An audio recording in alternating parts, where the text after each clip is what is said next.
I'm pretty sure I'm late on this, but I finally finished Frieren Beyond Journeys End, and it's been a while since the series had my full attention every episode, and apparently I'm not alone in that. So now that I'm finished with the series, let's talk about it. Spoilers, like, subscribe, all that stuff. Okay, I tried to write notes for this, but I only wrote like a paragraph. I gave up. But whatever, let's go over this mumbo jumbo. The series starts out pretty strong. We have the hero's party returning from slaying the Demon Lord.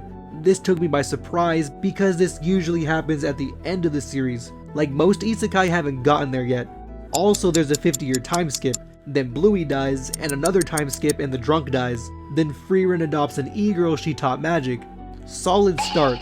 I also wrote Little's Fern serving tea was funny. I don't know why it made me laugh, but it did, for like a minute. Already I can sympathize with Frieren. Time flies for most people, but 10 or 50 years is nothing to her. The lifespan of an elf is so long. She can basically live forever, and it probably feels isolating. Things changing around her constantly, people she befriends get old and pass on. Already since the first episode, I feel for this character. The reality of her near immortality sets up the story. We follow Frieren on her long journey north, again, but this time in search of Oriel, the resting place of souls, so she can talk with Himmel. And accompanying her on this journey is her old party's disciples, Fern and Stark. Honestly, this series is kinda like Frieren's retirement trip. Her main story of slaying evil is done, and now she's taken the kids to heaven, which kinda sounds like a beach resort or something. I mean to say the story is very laxed. It's not some grandiose epic. More like a slice of life adventure fantasy, with a little bit of action sprinkled in there. And boy is it told well. If I said to you all they do is walk and take on side quests for long periods of time every episode, it would sound a little boring, maybe unimportant or a little fillerish. I mean, again, very slice of lifey, but it doesn't feel that way. Every time we're in a new town or location, the world building makes everything feel more vast. By the differences in architecture and landscapes, the royal capital and its compact housing, the Turk region's wide open farmlands, compared to Grand's Channel with its town overlooking the sea, or the Schwer Mountains and the village of the sword covered in snow. These places feel lived in, thanks to all the detail in every shot. Townspeople and their daily lives, the moss on buildings, stonework looking ragged, ladders and shit left outside, it's all well thought out. Little things like this put you in the world, and it's beautiful. And all this world building is impressive, considering how fast the pacing is sometimes. They go through town after town. Months and years pass by so quickly, and it's only been maybe half an episode. The manga is even faster. Forget half an episode. Time flies in like 2 pages. I think the pacing is fast like this so we can perceive time the way Frieren does, which is a pretty interesting idea to put us in her mindset. Well, if my theory holds any weight. Episodes do fly by, but there's still time well spent on the characters. I think the way to write good characters is to make them relatable, and the way you do that is to give them flaws. Nobody is perfect, real people have problems, and we suck. I like how these characters aren't perfect. Despite being overpowered, Frieren isn't well put together, and she's kind of lazy. Fern is a prodigy with magic, but never really cared for it. Or Stark, he's a skilled and formidable warrior, but underneath he's a coward, who would rather run away from conflict.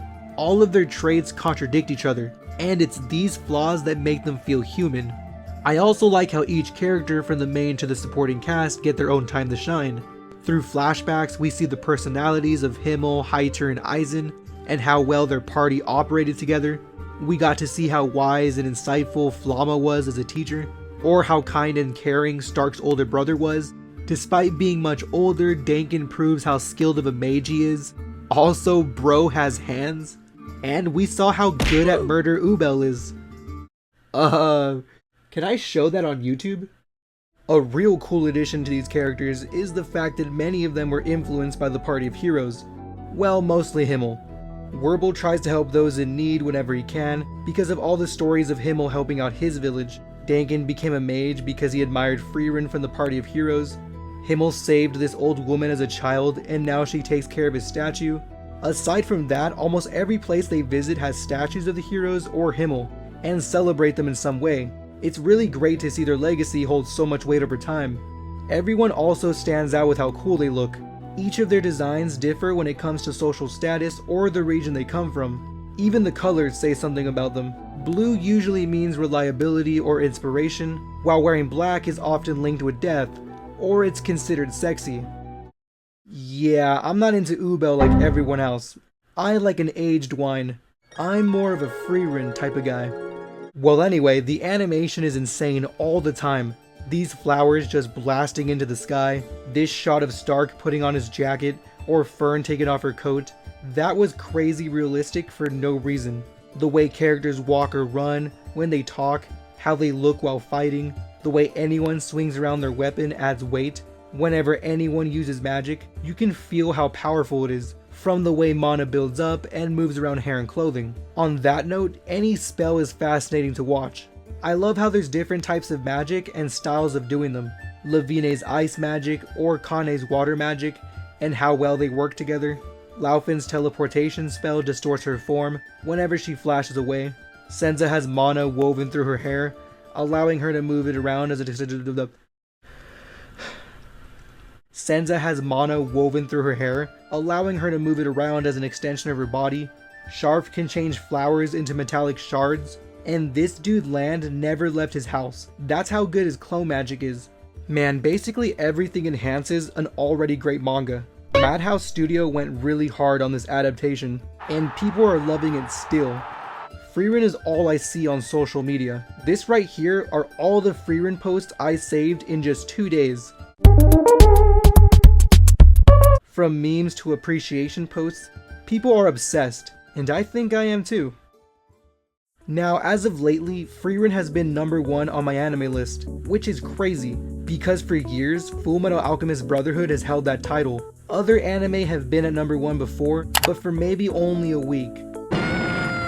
So the question is, does it deserve the #1 spot? Well, Frieren has accomplished a lot in its first season, and has definitely set a new standard for not only fantasy series, but anime in general. On the other hand, Fullmetal Alchemist is nearly perfect. Well fleshed out story and characters, not too long or short, everything has been explored, it's a complete story, airtight. With little to no complaints from fans, it's widely considered one of the best, if not the best anime series of all time. It's goated. So to be honest with you, I think it's a little too early for Frieren to take that spot. It's only been 1 season. If Frieren continues at this quality and doesn't overstay its welcome, then maybe someday it'll deserve it. But as of now, I can only say it has the most potential over any other series. Well, aside from Steins Gate, but no one ever seems to agree with me on that one. That's a video for another day. But is it good? Is Frieren good? Yes. I've only said good things about it since this video started. It's very good, and I'm a fanboy for it. I've been reading ahead in the manga, Frieren is my home screen, and I think I'm gonna rewatch it. Again. Like right now. So, thanks for watching. Have a great day. Subscribe or you're cringe.